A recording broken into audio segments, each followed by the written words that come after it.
8:05. Continuamos con los comentarios. Buenos días, Lenchi. Adelante. Buenos días, Julio. Buenos días, Anibelca, María Elena, camarada Eury. Buen día. Y Julio y José, donde quiera que camarada esté. Y amigo, bienvenido nuevamente. A Oli también. Gracias.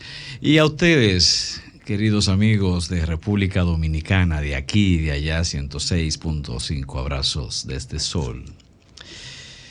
Y bien, el Consejo Nacional de Educación, como ya sabemos, por vía del ministro de Educación, del Ministerio de Educación, se ha pronunciado respecto a lo que podría ser un cronograma de retorno a las aulas. Eso no deja de ser una noticia alentadora. Todos queremos volver a esa normalidad que no va a ser exactamente igual a la que existía antes del COVID, pero a esa normalidad social, a esa normalidad económica, a esa normalidad familiar, incluso a esa normalidad en nuestra vida individual. Y ese tipo de anuncios son alentadores, insisto.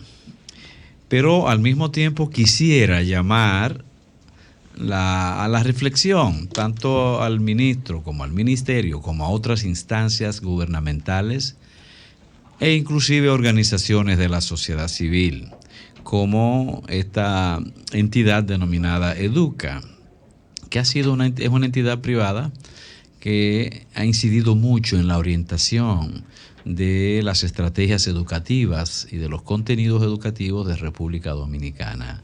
Educa es un proyecto, es una iniciativa bajo la rectoría del empresariado dominicano. Es decir, es una iniciativa de hecho privada, aunque desde la sociedad. Llamar la atención y a la reflexión, porque el Estado tampoco se puede permitir que debido a una presión particular se agudicen situaciones en donde será nuestra familia y la sociedad la que habrá de lamentar los resultados, las consecuencias. Y pido esa reflexión porque estamos hablando de un retorno propio de una suspensión que ocurre por una epidemia, una pandemia. La pandemia sigue. O sea, el factor que motivó a la suspensión sigue vigente. Incluso podríamos decir que un poco más aguda a principio de año. Recordemos que estamos en febrero. Entonces son esas circunstancias que hay que tomarla en cuenta. El año pasado, hasta el 31 de diciembre del año pasado, tuvimos unos 170.785 casos hasta el 31 de diciembre. Casos de contagio. Pero solo de enero a febrero, hasta el día 23 de febrero, solo en 2 meses, ni siquiera 2 meses completos, tuvimos 63.992 casos en 2 meses. Mientras en todo el año fue 170.785. En 2 meses tuvimos 63.000. Ni siquiera los 2 meses completos. Y estamos hablando de retorno a las escuelas. Yo creo que efectivamente hay que hacerlo, pero cuidadito con la prisa, es lo que quiero llamar la atención, porque los factores causantes siguen allí. Por ejemplo, fallecidos por problemas de COVID, nosotros tuvimos hasta el 31 de diciembre 2.414, hasta el 31 de diciembre. Pero en estos 2 meses, ni siquiera completo, se han reportado 1.211 fallecidos al 23 de febrero. Óigame bien. De 9 meses del año pasado que convivimos con el COVID, 2.414 fallecidos hasta el 31 de diciembre. Pero en un mes y pico, menos de 2 meses de este año, ya van 1.211. Es decir, el 50% más o menos de lo que fue para todo el año pasado en 2 meses. Entonces, cuidado con precipitarnos por presiones de un sector.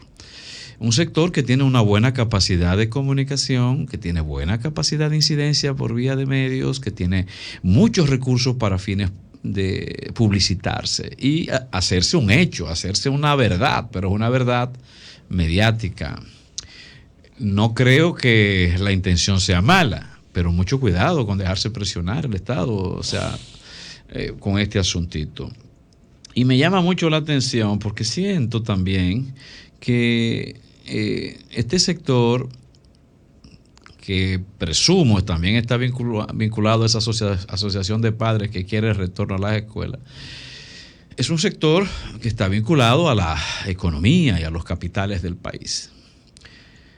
Entonces la vicepresidenta, por ejemplo, tuvo una reunión recientemente con ese sector para hablar sobre el retorno a las escuelas. Sin embargo, no he visto la misma respuesta respecto a un protagonista central de este fenómeno, que es la ADP, la Asociación Dominicana de Profesores. No lo he visto en reuniones con la jefa del gabinete responsable del tema COVID, que es la vicepresidenta. No lo he visto, entonces... No, pero tranquilo, que la ADP asume y acepta lo que el gobierno decide. Bueno, por eso te iba a decir que, pero me llama la atención, al mismo tiempo, tanto silencio y tanta pasividad del comité ejecutivo y de la presidenta de la ADP. Dicen en mi pueblo que los principales directivos, no todos, pero que los principales directivos de la ADP, provincia por provincia, hoy son los funcionarios.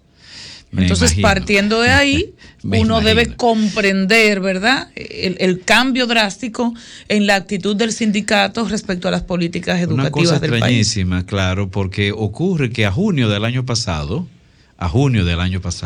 la Asociación Dominicana de Profesores, dirigido por el mismo equipo que hoy dirige, exactamente el mismo equipo, decía que no habían condiciones para... Era aguerrido, crítico, estoy hablando cuestionador. De junio del año pasado, en medio de la epidemia, incluso con una tasa de infección y de muerte inferior a la que hemos vivido a finales de año y a principios de esa misma Asociación Dominicana de Profesores oficialmente hizo pública su oposición a que se iniciara el año escolar de manera presencial en agosto del pasado año. Y se negó, incluso dio a conocer un estudio interesantísimo, un estudio de los poquitos estudios que se han hecho en este país en medio de la realidad COVID. La ADP presentó un estudio el año pasado donde decía que las escuelas no estaban en condiciones de abrir. ¿Y cómo es posible que cuando la tasa de infección se informa superior este año, se esté hablando de esa posibilidad sin que siquiera se hayan vacunado los profesores? Porque usted puede comenzar a hablar ya o ir proyectando un retorno conforme a metas alcanzadas, pero hasta donde yo sé no se ha vacunado el primer profesor. Sin embargo, el problema no es solo el profesor, el problema también vienen siendo los niños, porque aquí se ha vendido la idea de que los niños son inmunes, lo cual no es cierto. No es cierto, los niños no son inmunes. Hay una tasa relativamente alta de niños infectados de COVID en el mundo entero y en el Caribe, y ellos realmente tienen una alta capacidad de resistencia. Sin embargo, son agentes de difusión, de propagación del Permíteme, COVID. Lenchi, disculpa, porque estamos en tu turno, pero a propósito del tema, sí. Acabo justo ahora de recibir esta información oficial del Ministerio de Educación, que está convocando al inicio de la vacunación a los profesores. Dice lo siguiente: Plan Nacional Vacúnate RD y el Ministerio de Educación invitan a la jornada inaugural en el marco de una especie de plan piloto de inoculación del personal docente, con la participación de la vicepresidenta de la República y el ministro de Educación. Será hoy jueves.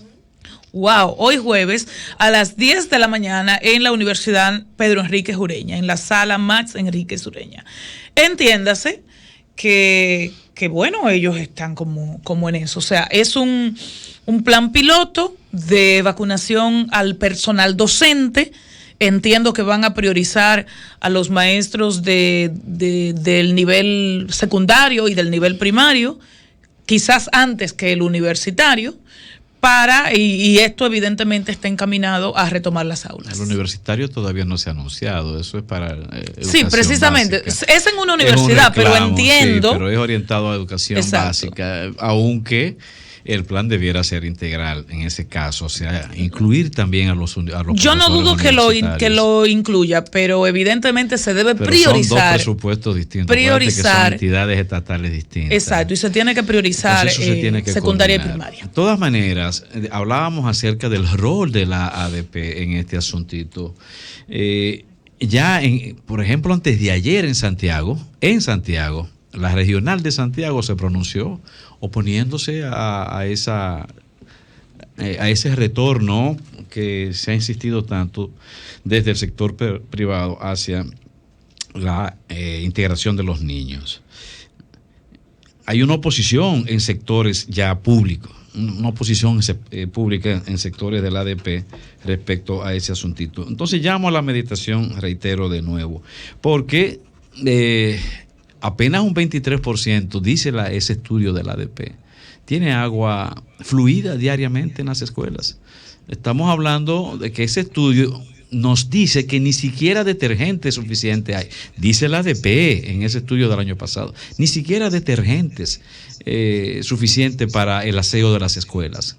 Que no hay jabón, que no hay papel en los baños, en una gran cantidad de escuelas de todo el país. Entonces, nosotros tenemos en este caso que pujar en favor, sí, de salidas colectivas, no de salidas particulares, porque el problema es general, el problema no es de un solo sector, el problema es general. Y aquí no podemos tener o seguir profundizando esas dos categorías de estudiantes, los estudiantes del sector privado y los estudiantes del sector público. Se supone que eso es una dicotomía que el Estado tiene la obligación de ir superando, aún sea gradualmente. Sé que es una aspiración de todos que volvamos a las escuelas, insisto, pero vamos a buscar también consenso en otros sectores. Primero, ¿qué dice la Asociación Dominicana de Profesores? Ya hablamos de eso. Segundo, ¿qué dice la Asociación Dominicana de Psicología de República Dominicana? Vamos a valernos de los expertos, de aquellos que pueden darnos más luz respecto a una reintegración a la vida normal post-COVID a nivel escolar. ¿Qué dicen las universidades? Porque nosotros tenemos grandes escuelas de educación en República Dominicana, incluso la escuela de educación en las universidades ha tenido la tendencia a ser mayoritaria en los últimos tiempos, mayoritaria en términos de matrícula estudiantil y profesoral. ¿Qué dicen esas escuelas universitarias respecto a esta nueva realidad? Pero ¿qué pasa con la inversión que ha hecho también educación en lo que respecta a esa salida alterna de la educación televisiva? Estamos hablando de miles de millones de pesos que han sido invertidos en ese campo. ¿Qué pasa también con la orientación a la familia? ¿Por qué hay tan poca orientación a la familia? Orientación a la familia debiera ser una preocupación de Educa y debiera ser una preocupación del mismo ministerio, que la familia anda totalmente desorientada, carente no solamente de ideas, sino también de recursos, carente de propuesta y carente de apoyo, la familia como tal, que por cierto todavía ni siquiera un estudio se ha hecho acerca de eso. Julio, y está el caso de la UAS, por otro lado, ¿no? El tema de que ayer hubo ya un acuerdo en la Universidad Autónoma de Santo Domingo por parte de el gremio, la Federación de Asociaciones de Profesores de la UAS, que llevó al levantamiento del paro. Es decir, se supone que ya hoy se inician las labores normales en la UAS. Esa asamblea terminó cerca de las 8:00 de la noche. Así que no sé si tenemos a Wagner Gomera, que es el presidente de la Federación de Asociaciones, pero lo tendremos en unos minutos seguro y con él estaremos conversando. Fue una asamblea histórica en cuanto a número de participación, más de 1,000 profesores conectados virtualmente. Llamó mucho la atención porque eso nunca se había logrado. Se habla de que hubo intervención también del gobierno, dicen los profesores, y de las autoridades universitarias que metieron el flujo de profesores que están contratados bajo su control para reorientar el asunto del paro y llegar finalmente al levantamiento del mismo. Así que vamos a esperar ese contacto con Wagner para luego profundizar más sobre el tema. Bueno, hay otra realidad que no quise interrumpir el comentario, pero hay otra realidad también que hay que tomarle en cuenta a la hora de la discusión y a la hora de la opinión de los profesores. Los profesores de la educación pública, haya clase o no haya clase, no tienen problema. Ponen su tarjeta y ahí están sus ingresos. Los profesores de la educación privada tienen otra situación. Es decir, algunos pueden estar cobrando, otros pueden estar en fase, otros pueden estar recibiendo una parte de los ingresos, pero la situación es totalmente distinta.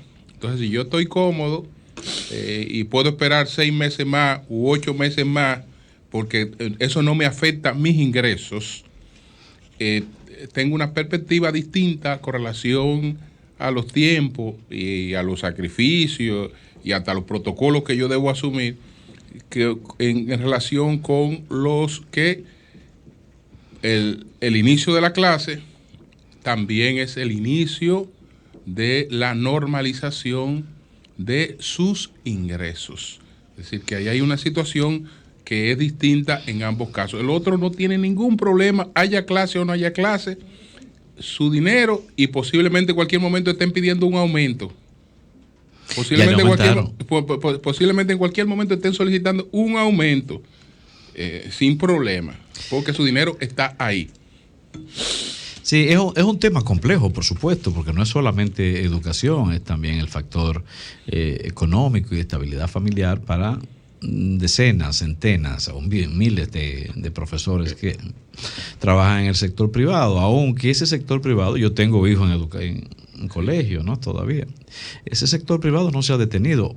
Quizás pero los ingresos no son iguales, muchos se han afectado.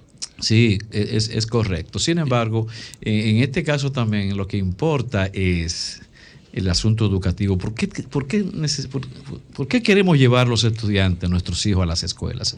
¿Es para salir de ellos de las aulas o es para realmente dotarle de el conocimiento adecuado, de la calidad formativa? ¿Para qué queremos? ¿Qué es más importante en este caso también medir? La participación del niño en las aulas o la seguridad de la salud y de la vida de ellos o de sus padres. Son cosas que tenemos que medir, equilibrar en estas decisiones. No es suficiente la presión de un sector para que el Estado ceda y diga vamos a abrir, arriesgando a miles de familias de República Dominicana también.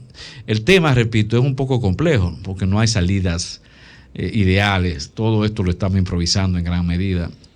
Pero hay que medir los efectos. Ya dije, el año pasado el gobierno pasado anunció que iríamos a la clase en agosto. Eso no ocurrió porque el nuevo gobierno dijo que no. Ahora se está anunciando esto. Cuidado con las consecuencias, ahora con este anuncio, las consecuencias que pueden venir. Y si tenemos luego un retroceso en el asunto de, estoy haciendo una proyección hipotética, si tenemos un retroceso luego en el asunto de los contagios, propio de la entrada de los muchachos a las escuelas. ¿Qué pasa? ¿Quién sería responsable de eso? Porque ahora también el ministerio está pidiendo, según lo que leí, una suerte de liberación de responsabilidad. O sea, la familia tiene que firmar un acto, una acta en la cual diga...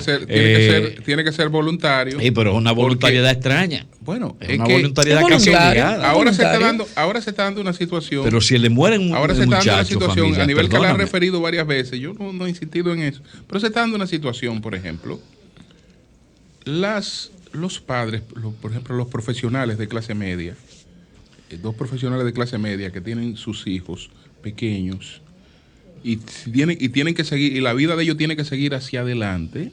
¿Qué están haciendo?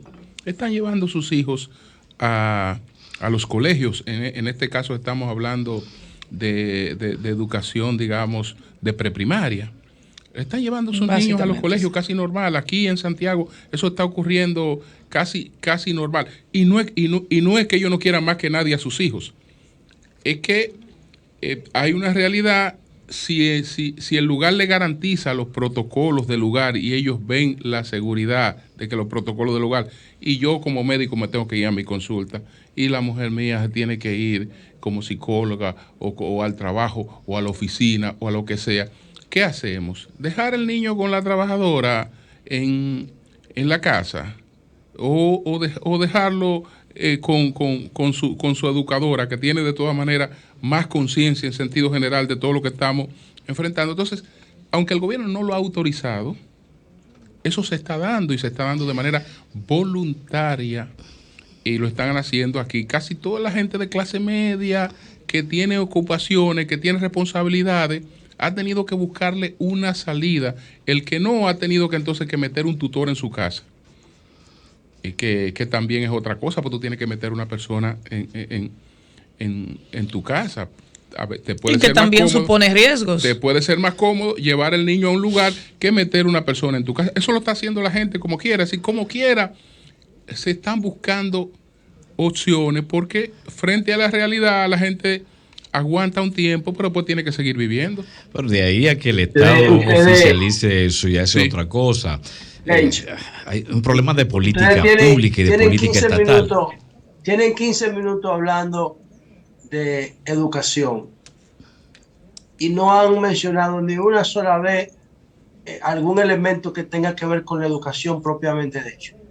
¿La educación? O sea, están hablando de la pandemia, están hablando de los profesores, están hablando de la situación en la casa, de la vuelta a la escuela, pero la educación per se como que queda como en un segundo plano. ¿Qué tipo de conocimiento es que están recibiendo nuestros niños y niñas? ¿Qué necesitan como herramienta para enfrentar esta sociedad que viene? Bueno, pero quizás Lenchi ahora quiso dar una mirada a otras implicaciones del sistema educativo. Bueno, esa es otra aspecto interesante. Pero la virtualidad ha estado, Martínez Pozo, o sea, más interesante. Ese sector de clase media no ha roto su vínculo con la educación vía virtual, no lo ha hecho. O sea, eso nunca se ha interrumpido. Que estamos hablando de un sector con posibilidades y además un sector educativo como el privado de clase media, media y alta, que viene trabajando con la virtualidad hace tiempo, cosa que no ocurría realmente. Pero ha dejado los niños más grandes en la virtualidad, pero los pequeñitos aquí están asistiendo a su educación pero eso es para salir de ellos en la casa, ¿no? Eso es para salir de ellos en la casa. No creo que para salir de ellos. Lo que pasa es que los efectos es una solución a una situación integral que el Estado lo asuma de manera... El problema de eso, José y compañeros, es que el gobierno se mantiene con la pantomima de que no hay clase presencial. Exacto. ¿Me entiendes? Cuando el gobierno tiene que hacer una gestión integral de la situación. Si no hay clase presencial para ti, tampoco para mí. Ahora, eso es una realidad y es lastimosa. Cuando tú estás en tu casa, ni siquiera clase media, clase un poquito más baja, con 3 muchachitos, que hay que darle educación de la manera que sea, es difícil. Yo estaba contactando la semana pasada a un DIRCON, a un relacionador público de una institución pública, y le dije, pero es que no te ubico, ¿dónde estás? Y me dijo, ay, excúsame, es que yo estoy trabajando con la flota de la institución exclusivamente porque mi teléfono personal se lo tengo que dejar en la casa. Uno trabaja con el celular de mi esposa, uno con el celular mío y otro con la computadora. Esa es la realidad de nuestras casas día a día. Eso es terrible. Pero también es la realidad de la pandemia, porque hablamos de pandemia, pero en algunos casos hablamos de pandemia como si no existiera la pandemia.